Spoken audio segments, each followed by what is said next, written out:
bagaimana mekanisme kerja yang diterapkan oleh DPRD Kota Makassar sendiri, Pak? Eh, Kalau DPRD itu kan tugasnya ada 3 ya. Iya. Jadi selain sebagai budgeting, Hmm. fungsi anggaran, kemudian legislasi bagaimana membuat produk-produk hukum di Kota Makassar, kemudian pengawasan. Nah, pengawasan ini saya kira ada 2 ya. Hmm. Ada pengawasan yang saya kira yang perlu dikawal bagaimana aspirasi masyarakat. Bagaimana mengawal aspirasi masyarakat, kemudian yang kedua, bagaimana masukan-masukan pemerintah Kota Makassar. Nah, kita di DPR ini meramu bagaimana keinginan masyarakat dengan keinginan pemerintah Kota Makassar ini ketemu, dan itu yang menjadi acuan dalam mengambil sebuah kebijakan. Karena tidak bisa juga hanya kita menerima atau mendengar apa yang menjadi masukan pemerintah Kota Makassar. Jadi, tetapi karena sepanjang untuk kepentingan masyarakat, ya pasti kita akan mendukung pemerintah Kota Makassar. Nah, makanya kita ada bottom up, ada top down. Ya, kita yang kawalin semua. Oke, itu Ya, dari segi pengawasannya iya, seperti itu ya, Pak. iya sih pengawasan. Kemudian dari ada beberapa yang tentunya mungkin fungsi daripada tugas dan fungsi dari DPR sendiri seperti itu, Pak, pengawasan, kemudian legislasi dan Hmm, juga penganggaran seperti itu ya. ya. Nah, kalau dari legislasi sendiri seperti apa, Pak? Ya, legislasi kan ada 2 ya. Iya. Ada 2 dalam rangka pembuatan produk hukum di Kota Makassar ini Mhm. kan ada 2. Ada yang sumbernya dari pemerintah Kota Makassar, usulan pemerintah kota yang dianggap itu sangat urgen, Mhm. itu pemerintah yang usulkan. Ya. Nah, usulan dari masyarakat, usulan dari DPR namanya Perda Inisiatif. Kalau kita sebagai anggota DPR menganggap ini aturan sebagai produk yang sangat urgen, maka kita akan mendorong ini. Karena yang hanya pemerintah Kota Makassar yang menganggap bahwa produk ini penting. Di sisi lain ada produk yang saya kira di tengah-tengah masyarakat sangat dibutuhkan, itu kita dorong juga. Nah, Hmm. karena antara pemerintah dengan DPR itu sama-sama fungsi-fungsi penyelenggaraan Fungsi. pemerintahan, ya. Jadi Oke, tidak boleh jalan sendiri. jadi sama-sama untuk bahu-membahu seperti itu, Iya, Pak, untuk bisa mesejahterakan rakyat iya, seperti itu ya. iya, Apalagi fungsinya iya, di bidang kesejahteraan rakyat iya, seperti itu, Pak, ya. iya. Kalau di bidang penganggaran sendiri, Pak, bagaimana proses mekanismenya, Pak? Seperti Jadi saya kira sama ya, di bidang hmm. penganggaran seperti itu juga. Jadi kan ada 2 sumber penganggaran, ada Ya, melalui musrembang yang musrembang ya. dilaksanakan oleh eksekutif mulai dari rembuk warga, Mhm. rembuk tokoh-tokoh masyarakat, RT RW, kemudian naik Ya. di kelurahan, kecamatan sampai tingkat kota. Itu salah satu sumber penganggaran dari musrembang. Hmm. Nah, dari sumber DPRD Kota Makassar itu melalui reses. Karena di reses ini juga kita turun mendengarkan aspirasi masyarakat. Jadi sumber penganggaran ada 2, penganggaran melalui reses, sumber reses dari aspirasi yang diterima, yang diserap oleh anggota DPR melalui pertemuan-pertemuan di masyarakat, kemudian dari musrembang. Ini. Nah, di sini kita sama-sama memperjuangkan. Kalau ada yang dianggap pemerintah Kota Makassar ini penting, tetapi tidak terakomodir masyarakat, ada usulan masyarakat yang sangat penting tapi tidak diakomodir oleh pemerintah Kota Makassar, maka kita sebagai anggota DPR berhak untuk mengusulkan itu menjadi sebuah program.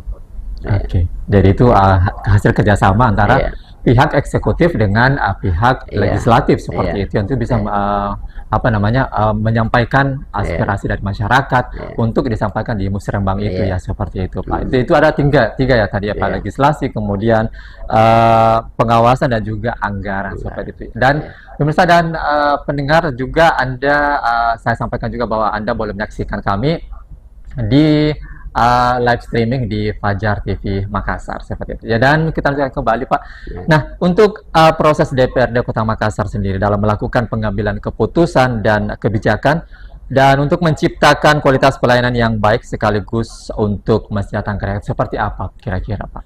Ya, kalau saya kira kalau untuk mengambil sebuah keputusan ini kan harus ada quorum ya, Hmm. quorum peserta rapat ya. Nah, dalam rapat-rapat itu kan harus diwakili oleh pemerintah Kota Makassar. Biasanya kita undang wali Kota Makassar. Tapi biasanya kalau wali diundang itu kan dia biasa diwakili oleh sekda atau asisten. Ya, di setiap rapat-rapat di DPRD Kota Makassar. Eh, tentu dalam rapat-rapat juga ini kita melihat bagaimana peserta rapat, ya, kalau untuk dalam rangka pengambilan keputusan.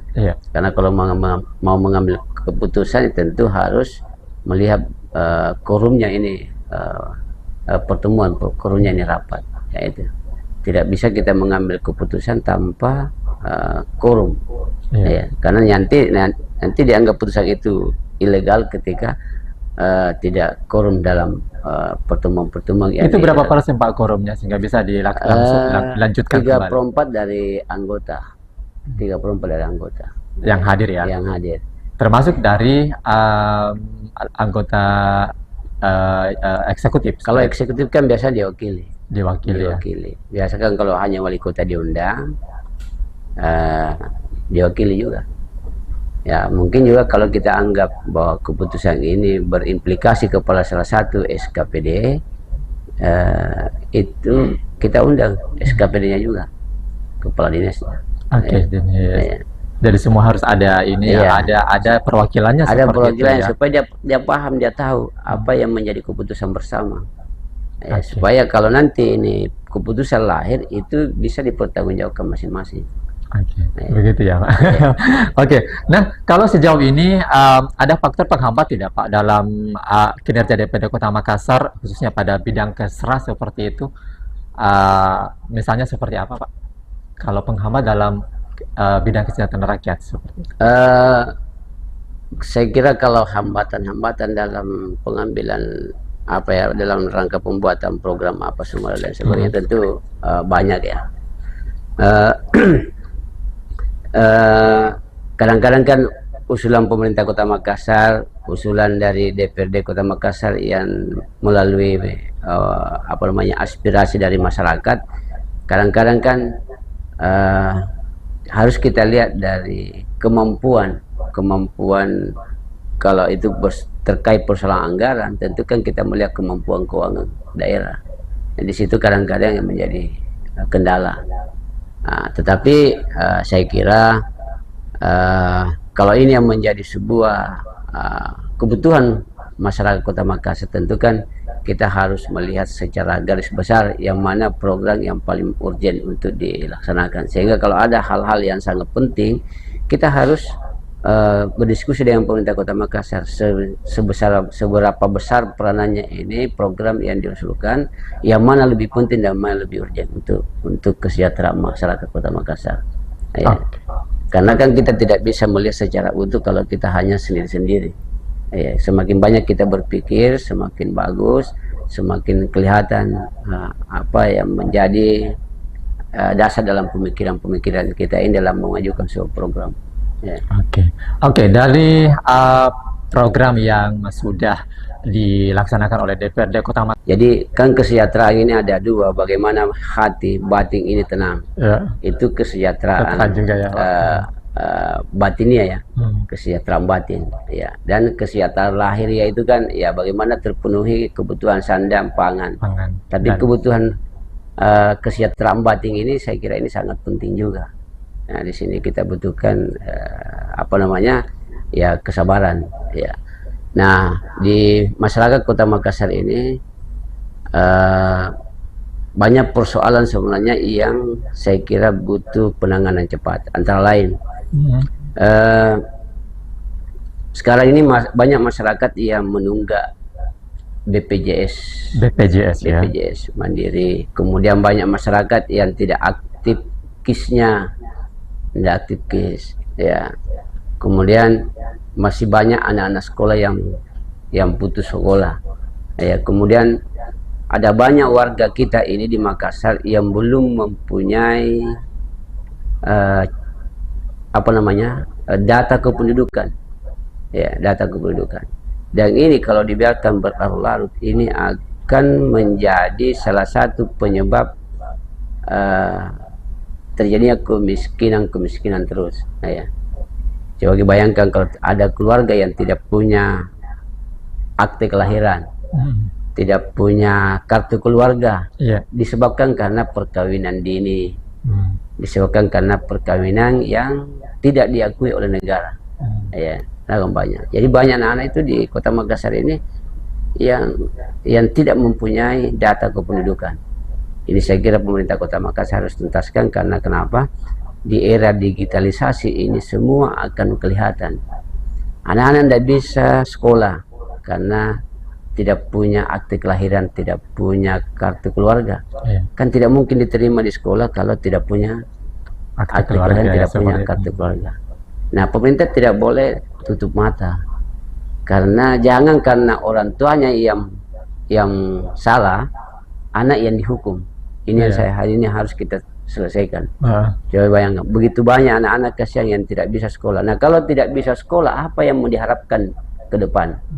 Kira-kira masa depannya seperti apa kalau dia tidak sekolah? Nah, sekarang yang sementara yang bisa mengangkat harkat dan martabat kita sekarang adalah pendidikan. Kalau anak-anak tidak sekolah, kira-kira apa yang mau diharap? Sekarang ini orang tuanya sudah dianggap, ya kalau dianggap miskin, kemudian tidak beruntung. Tetapi kalau ini biarkan berlanjut, anaknya juga akan seperti itu juga. Ini yang pemerintah harus pikirkan supaya diputus mata rantai seperti ini. Bagaimana ada kebijakan supaya data kependudukan anak-anak ini diakui oleh negara.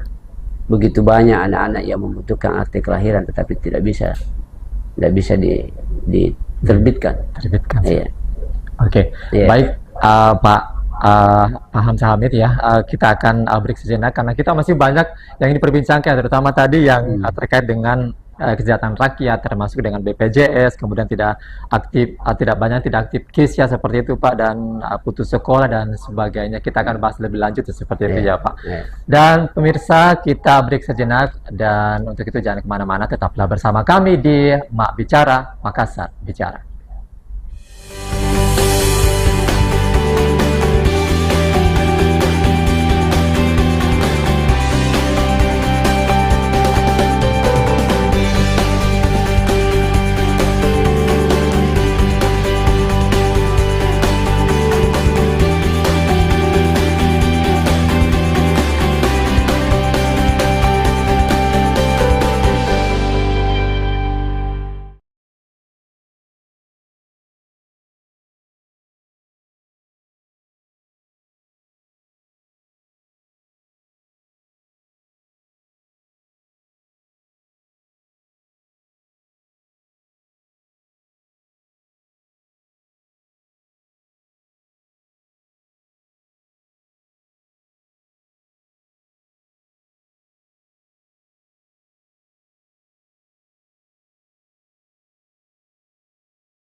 Ya, terima kasih pemirsa. Balik lagi kita di Mak Bicara, Makassar Bicara. Dan tentunya di studio kami masih ada narasumber kami ya. Ada Bapak Hamzah Hamid, SOS MM, selaku anggota DPRD Kota Makassar pada bidang kesejahteraan rakyat Komisi D pastinya. Dan kita lanjutkan kembali perbincangan kita Pak terkait dengan tadi menjadi kompleksitas ya permasalahan yang terjadi di Kota Makassar, termasuk tadi ada terkait dengan BPJS, kemudian banyaknya masyarakat yang tidak punya KIS seperti itu, dan juga banyaknya anak putus sekolah, kemudian tidak banyak masyarakat tidak punya akte kelahiran seperti itu ya.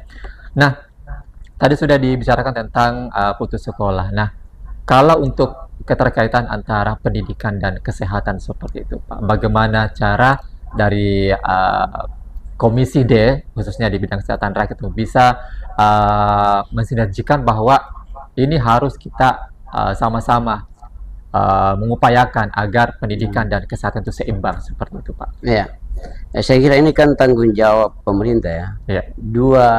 Dua program ini, program pendidikan dan kesehatan ini menjadi kebijakan nasional yang harus diimplementasikan oleh pemerintah daerah. Masyarakat sekolah tapi tidak sehat, tidak ada juga gunanya. Sehat tapi tidak sekolah, ya sama saja. Jadi dua ini harus jalan beriringan. Ya, tidak boleh ada anak-anak yang tidak sekolah. Itu himbauan pemerintah Kota Makassar, tidak boleh ada yang putus sekolah. Tetapi saya kira tidak boleh putus di situ saja. Ya, masyarakat sekarang ini terdampak dengan COVID masih terasa sampai sekarang. Masih banyak warga yang putus hubungan kerja dengan perusahaan, yang tadinya dia sebagai karyawan, yang sampai sekarang belum mendapatkan lapangan pekerjaan.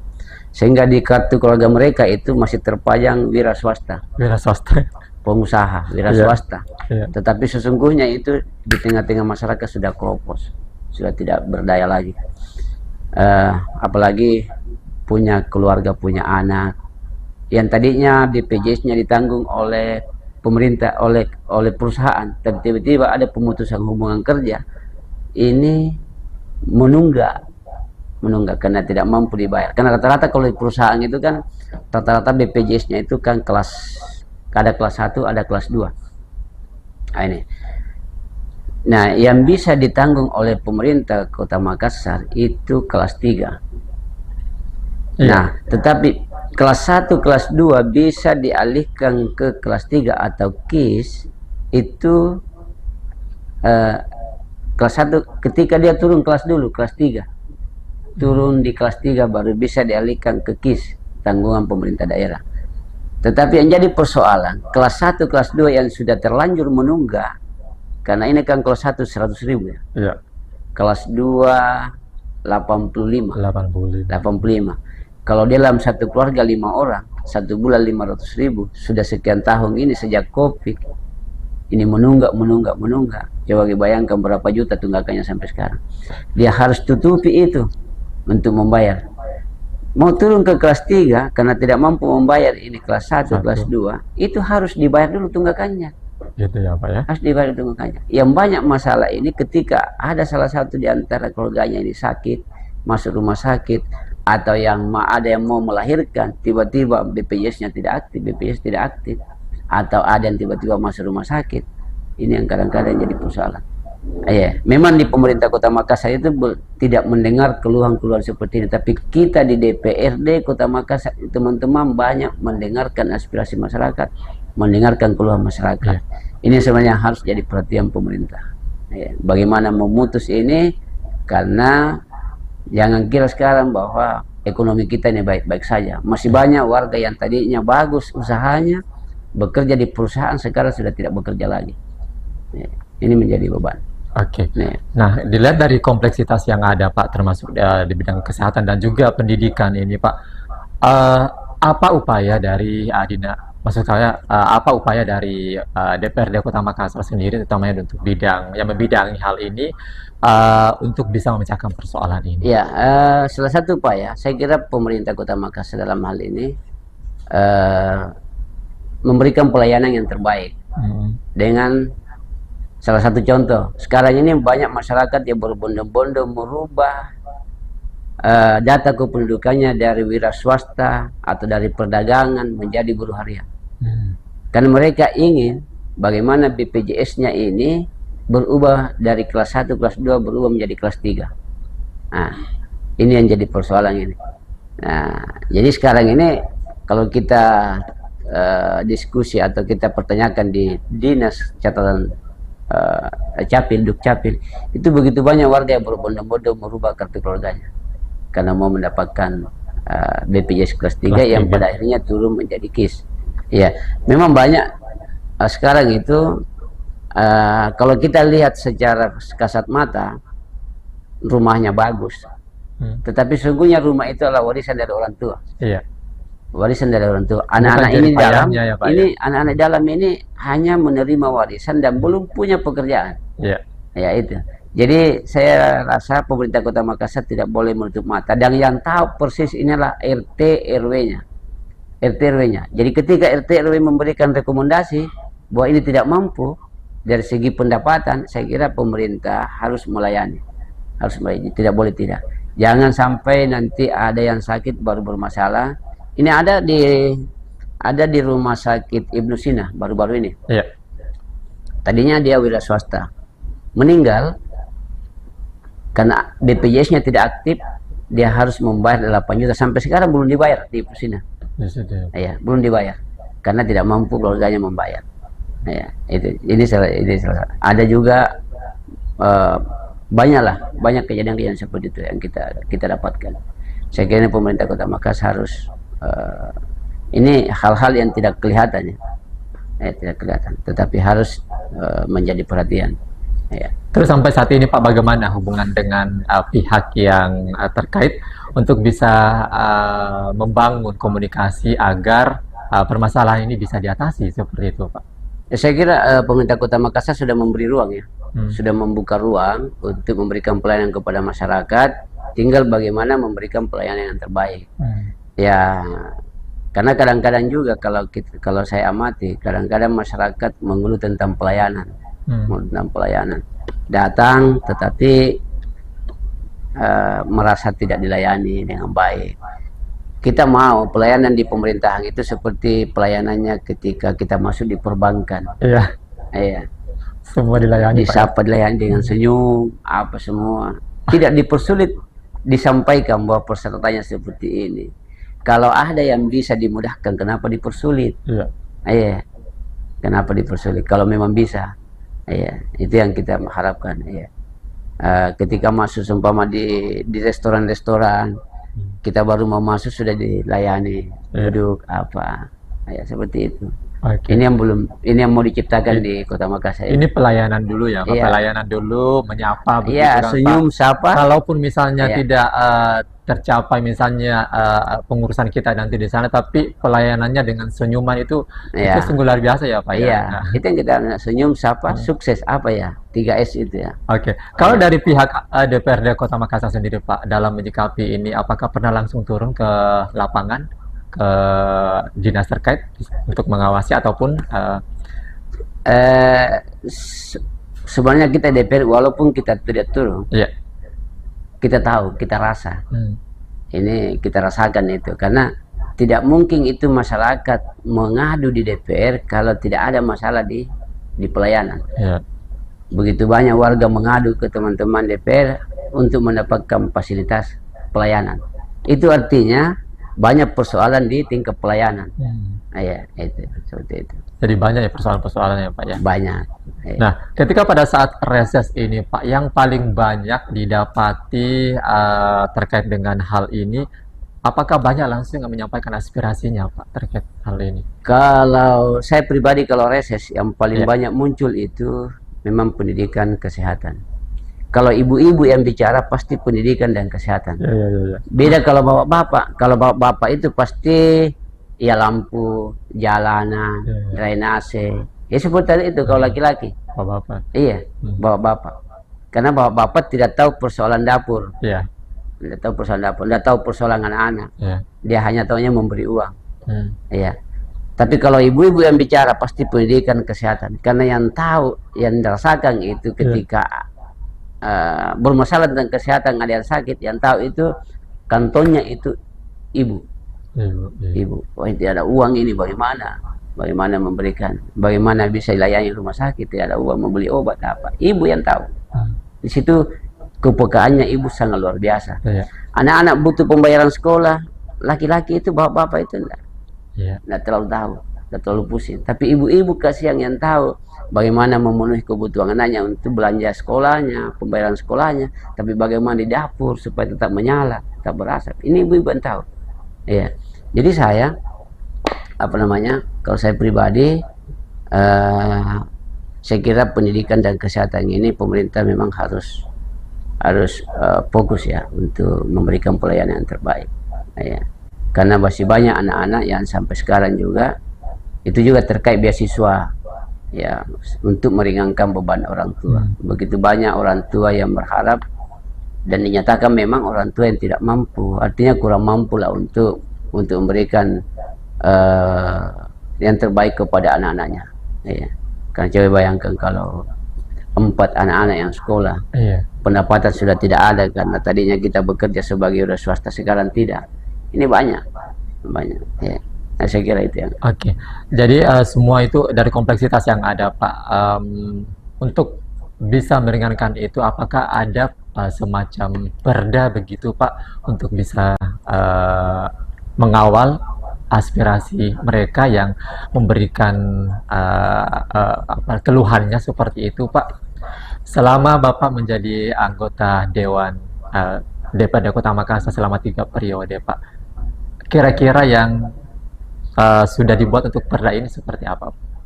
Kalau semuanya kan kalau terkait bagaimana memberikan pelayanan terkait kebutuhan masyarakat ini, saya kira tidak butuh perda kalau terkait itu yang pendidikan kesehatan ya.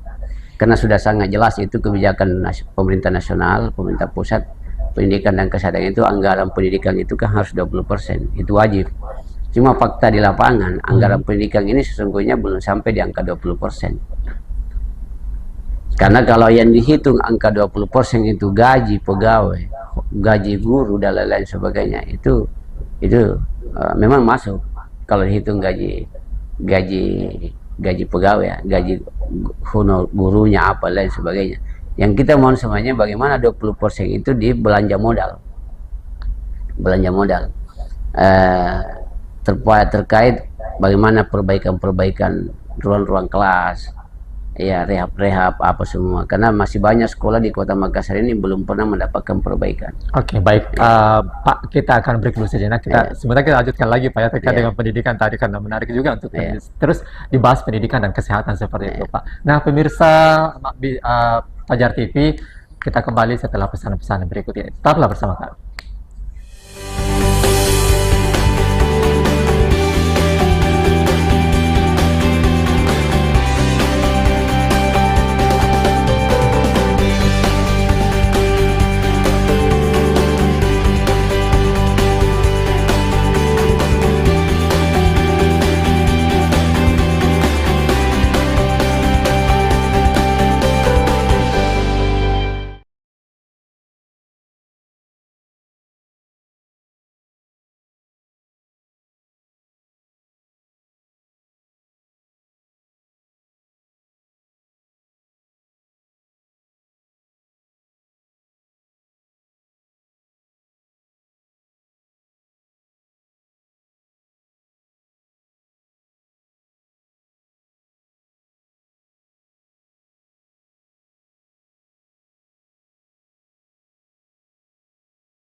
Terima kasih pemirsa Fajar TV, kembali lagi di program Bicara Makassar Bicara.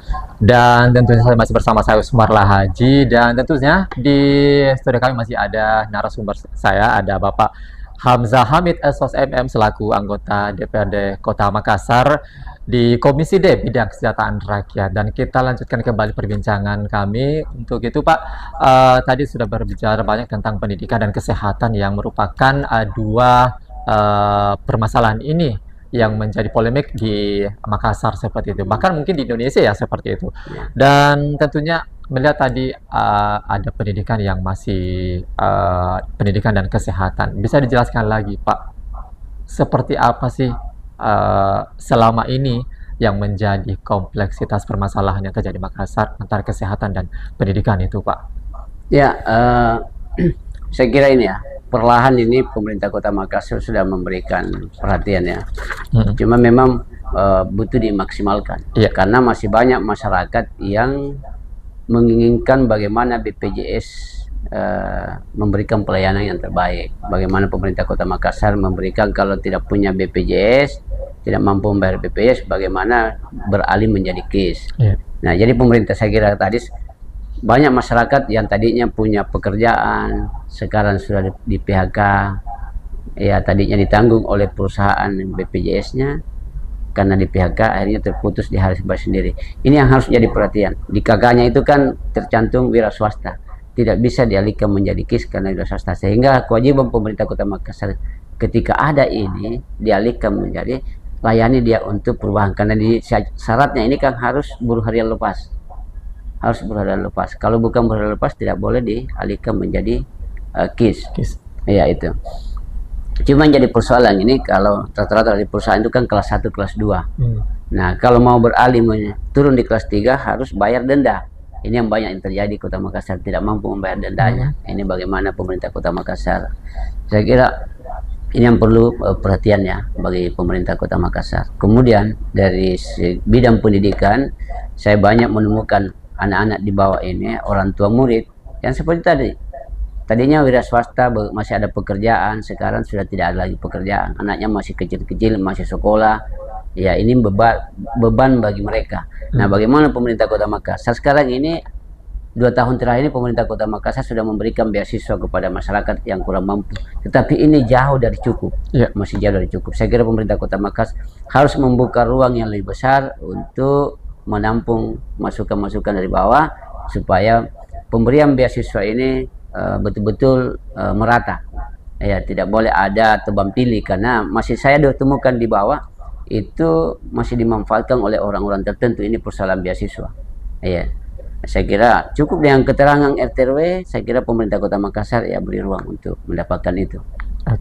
Untuk di beasiswa pendidikan ini apakah ditanggung dari mulai dari SD, SMP, hingga SMA atau sampai kuliah begitu Pak?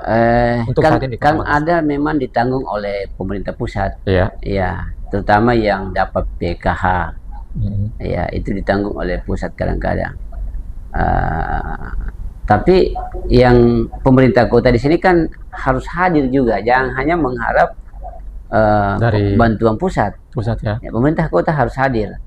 Ya, dengan porsi ya sesuaikan kemampuan keuangan daerah. Nah, saya kira Makassar ini cukup mampu kalau persoalan keuangan. Ya, insya Allah kalau pendidikan dan kesehatan pemerintah kota memang konsen untuk membantu ini. Saya kira anggaran di Makassar saya kira sangat cukup. Ya, itu. Kemudian ini tadi ya BPJS ya. Saya banyak menemukan di masyarakat itu ketika saya menawarkan dua, yang mana ibu pilih bantuan sembako atau KIS? Masyarakat umumnya memilih KIS daripada bantuan sembako. Itu kenapa alasannya Pak itu? Ini persoalan kesehatan. Kesehatan ya. Kalau masuk rumah sakit kita terduga kadang-kadang berapa yang harus dibayar. Ya. Tapi kalau sembako kan sangat jelas di berapa bantuan setiap bulan. Padin di anggaran, ya dapat telur, dapat beras 10 liter, kadang-kadang kan bisa terukur. Ya. Tapi kalau kesehatan masuk rumah sakit, kita tidak bisa bayangkan. Dan yang bisa menerima surat keterangan tidak mampu di rumah sakit di Kota Makassar ini hanya rumah sakit Daya. Nah, kalau semua ke rumah sakit Daya yang tidak mampu ini, rumah sakit Daya tidak mampu menampung. Nah, sehingga dibutuhkan di sini bagaimana memberikan pelayanan BPJS KIS ini supaya bisa diterima di rumah sakit yang terdekat. Bisa masuk di All Bros, bisa di Ibnu Sina, di rumah sakit mana saja yang menerima BPJS. Nah, kalau ini yang bisa diwujudkan di pemerintah Kota Makassar. Ya. Oke, jadi sampai hari ini Pak, masyarakat yang beralih dari BPJS ke KIS itu, ini kira-kira masih banyak ya? Seperti itu. Saya kira masih banyak, karena saya sendiri kadang-kadang gimana ya, ini kadang-kadang mata saya ini membuka WA ini yang minta bantuan tentang KIS ini, karena melihat WA terus, Nah, saya kira ini pemerintah kota bagus ini kalau kita undang BPJS, kita undang juga dinas sosial. Dinas sosial. Iya, dinas sosial. Ini Pak, itu menarik. Karena sekarang ini masyarakat lebih antusias mendapatkan KIS daripada sembako. Iya. Itu kenyataan di lapangan, Ini Pak, fakta, ya? Pak, fakta di lapangan. Iya. Iya. Dan apakah memang sudah ada pembicaraan selanjutnya dengan pihak dinas sosial kah atau Pemkot Makassar terkait dengan hal ini, dan tanggapan mereka bagaimana, Pak? Ya, saya kira ini berjalan ya. Cuma ini berjalan. Cuma jalannya ini kalau kayak mobil yang lari ini ya lari 20. Sementara masyarakat di bawah ini kasihan mau larinya cepat ya? Mau cepat. Lari 100 lah, Pak, ya? Iya, mau cepat. Artinya begitu dia ke dinas sosial, ya dilayani dengan cepat. Ada kendalanya, sampaikan seperti ini kendalanya. Bukan digantung. Bukan digantung. Masyarakat ke sana tidak tahu apa masalahnya, saya ditolak. Mestinya kan ada masukan. Iya. Iya. Rata-rata seperti itu. Oke, begitu ya, Pak. Iya. Itu di bidang kesehatan, Pak, ya. BPJS yang seharusnya ini menjadi KIS seperti itu ya. Tapi ini masih ada persoalan permasalahannya seperti itu ya. Kemudian pendidikan juga, Pak. Kalau dari pendidikan di Kota Makassar sendiri, misalnya putus sekolah, kalau melihat langsung ke bawah, Pak, bagaimana menyikapinya, Pak, itu? Iya, sebenarnya kan ada program pemerintah ya, himbauannya ya. Iya. Tidak boleh ada anak yang tidak sekolah. Nah, semuanya ini harus menjadi perhatian. Harus ada program yang dijalankan supaya betul-betul anak-anak sekolah semua. Jangan hanya di tataran statement saja. Ya, karena faktanya di bawah masih ada anak-anak yang putus sekolah. Ya, kadang-kadang kan anak-anak mungkin tinggal kelas mau pindah. Kadang-kadang di sekolah juga dipersulit. Ya, anak-anak umumnya itu orang tua murid, anak-anak umumnya mau pindah tapi naik kelas. Tapi kalau pindah tinggal kelas, ya mungkin tidak pergi sekolah. Ini masih banyak di sekolah. Jadi ini saya kira dinas pendidikan juga harus memberikan warning kepada kepala sekolah ketika ada kasus seperti ini, ya layani. Karena kan pindah tapi tinggal kelas sama saja, mending tidak sekolah. Ini yang banyak terjadi, masih banyak terjadi seperti itu. Ya. Oke, ini banyak ditemukan di bawah ya. Banyak. Itu, artinya ini kan merasa dirugikan juga. 1 tahun seumpama saya pindah tapi harapan saya mau naik kelas. Anggaplah kelas 1 kemarin, tinggal kelas. Dia mau pindah ke SMP lain atau SD lain, tapi saya harus naik kelas. Tapi biasanya dipersulit di sini, tidak mau diberi nilai. Nah, itu anunya. Itu yang menjadi permasalahannya ya, Pak. Nah, kira-kira upaya yang dilakukan dinas, maksud saya di DPD Kota Makassar, Pak, sendiri untuk bisa membantu ini, bisa membicarakan lebih lanjut, berdiskusi dengan dinas pendidikan. Sebenarnya kan tidak perlu lagi dibicarakan terus ini kan persoalan sudah nyata ya, Pak, ya. Persoalan klasik sebenarnya ini. Iya, dan ini kan bisa. Tapi kan ada sekolah juga tidak seperti itu. Yang penting anaknya mau betul-betul sekolah, pindah. Karena kan kalau dia di situ terus kan malu dia kan. Tapi kalau dia pindah naik kelas ya ada rasa sendiri. Iya. Nah, tapi kalau dia di situ terus pasti malu dengan temannya, tinggal kelas apa diejek. Padahal ini anak mungkin tinggal kelas bukan karena bodoh. Ini yang harus ditelusuri oleh pihak sekolah. Apa penyebabnya ini anak tinggal kelas, kenapa malas? Ini kan kadang-kadang persoalan rumah tangga juga, persoalan orang tua anak ini kan yang kita harus tahu, harus paham. Iya. Jadi kita harus betul-betul mengarahkan ini anak supaya bisa sekolah. Oke. Iya, Nah, itu yang menjadi atau pengalaman iya, Bapak ya terkait iya, dengan turun langsung ke bawah iya. seperti itu. Nah, ketika Bapak mengetahui seperti itu, kira-kira untuk anggaran ya, kan DPRD juga ada termasuk sebagai fungsi penganggaran seperti itu, Pak ya. Kira-kira dari pihak DPRD Kota Makassar sendiri dalam menghadapi persoalan ini terkait dengan penganggarannya di bidang pendidikan dan kesehatan seperti apa, Pak? Apakah memadai atau tidak untuk PAD Kota Makassar? Tapi jangan dijawab dulu, Pak ya. Sebentar kita Hmm. iklan break. Nah, Dan pemirsa dan pendengar jangan kemana-mana, tetaplah bersama kami di program Bicara Makassar Bicara.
Ya, kita balik lagi di program Bicara Makassar Bicara, masih bersama saya Sumarlah Haji, dan tentunya masih ada narasumber saya, ada Bapak Hamzah Hamid, Esos MM selaku anggota DPRD Kota Makassar bidang kesejahteraan rakyat Komisi D.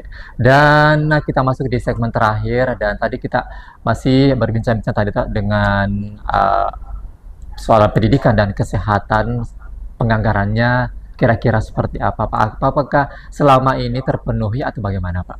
Ya, saya kira kalau persoalan anggaran pendidikan itu sangat sangat luar biasa ya, sudah sangat besar. Tinggal bagaimana penggunaannya.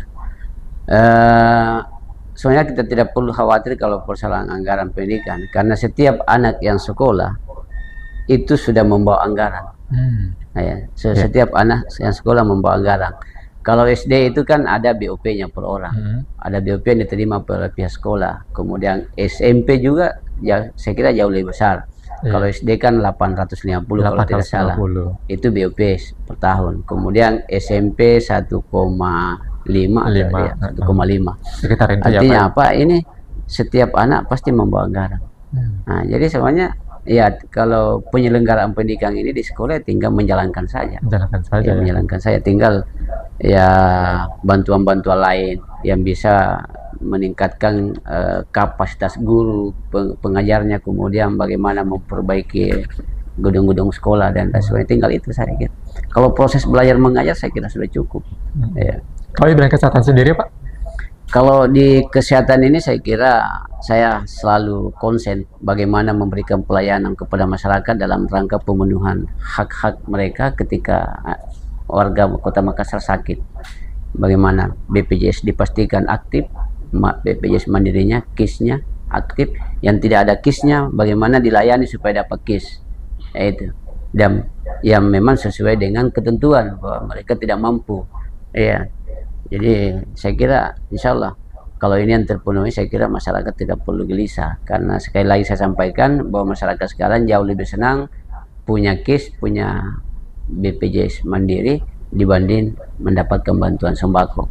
Ini fakta di lapangan. Iya, baik Pak. Nah, ini perbincangan kita sudah menarik Pak ya, dan semakin menarik, dan mungkin karena kita dibatasi waktu Pak ya, mungkin ada sedikit himbauan ataupun harapan yang upaya yang dilakukan dalam proses pembangunan utamanya untuk kesejahteraan rakyat DPRD Kota Makassar sendiri Pak. Iya, kalau kita DPRD Kota Makassar ini saya kira kebijakan pemerintah ini sangat jelas ya, bagaimana peningkatan kesejahteraan, peningkatan pendidikan, kualitas pendidikan dan kesehatan, sehingga regulasinya sangat jelas, sehingga kita ini hanya mendorong, mengingatkan pemerintah Kota Makassar supaya betul-betul menjalankan amanah undang-undang. Ya.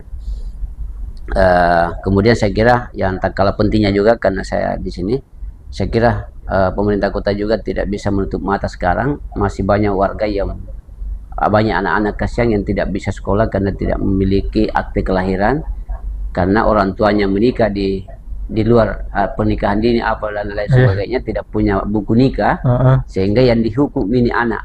Anak yang dihukum boleh mengurus akte kelahiran, tetapi di akte kelahirannya itu tercantum anak dari ibu, bukan anak dari bapak. Jadi dia seolah-olah di situ tanpa ayah. Coba dibayangkan kalau ada anak yang tahu ini persoalan, bahwa ternyata ibu saya dulu, saya lahir lahir sebelum pernikahan. Nah, jadi ini kan artinya di luar nikah. Sesuatu yang tidak perlu anak-anak tahu, tetapi akhirnya tahu. Ini sebenarnya pemerintah Kota Makassar, pemerintah menghukum warganya sendiri. Saya mau hilangkan itu, hal seperti itu, samakan semua bahwa dia lahir dari seorang ayah, yang sah seperti itu ya Pak ya. Baik, oke Pak, sebelum kita akhiri perbincangan kita ini Pak, mungkin ada closing statementnya Pak terkait dengan Bapak ini terpilih atau lolos ke DPRD Provinsi Sulawesi Selatan, Pak. Mungkin ada ucapan terima kasih Kak, atau Ya. mungkin ada himbauan dari Bapak sendiri kepada Iya, masyarakat saya Kota kira Makassar? ya terima kasih kepada Fajar TV yang memberikan ruang kepada saya untuk menyampaikan ucapan terima kasih secara terbuka kepada masyarakat bagian nonton. Alhamdulillah, terima kasih. Saya kira di luar dugaan, di luar kemampuan saya. Alhamdulillah saya terpilih DPRD Kota Makassar melalui Dapil Manggala Panaku Kambiringkena Tamalandena. Ini sudah sangat luar biasa. Untuk itu saya ucapkan terima kasih kepada warga khususnya Makassar, khususnya Manggala Panaku Kambiringkena Tamalandena yang sudah memberikan dukungan kepada saya untuk duduk DPRD Provinsi Sulawesi Selatan. Mudah-mudahan amanah ini saya bisa umban dengan baik, dan mudah-mudahan saya tetap seperti apa adanya di Kota Makassar, tetap sederhana dan merakyat. Untuk itu kepada masyarakat yang telah memberikan dukungan kepada saya, terima kasih sekali lagi atas kebersamaan dengan orang yang sederhana dan merakyat ini. Saya kira itu, terima kasih banyak untuk warga Kota Makassar secara umum. Oke, baik Pak, terima kasih banyak Pak Iya. sudah hadir juga di program Iya. Bicara Makassar Iya. Bicara untuk edisi kali ini. Terima Iya. kasih banyak, semoga saja perbincangan kali ini bisa bermanfaat untuk masyarakat Kota Siap. Makassar dan sekitarnya. Iya. Nah, pemirsa, demikianlah tadi perbincangan kami bersama dengan Bapak Hamzah Hamid SOS MM selaku anggota DPRD Kota Makassar di Komisi D bidang kesejahteraan rakyat. Semoga perbincangan kami ini bisa bermanfaat untuk Anda. Dan akhirnya saya Usmarlah Haji pamit dari hadapan Anda bersama dengan tim kru kami, mengucapkan terima kasih banyak atas perhatiannya. Wassalamualaikum warahmatullahi wabarakatuh dan sampai jumpa. Ya, terima kasih banyak.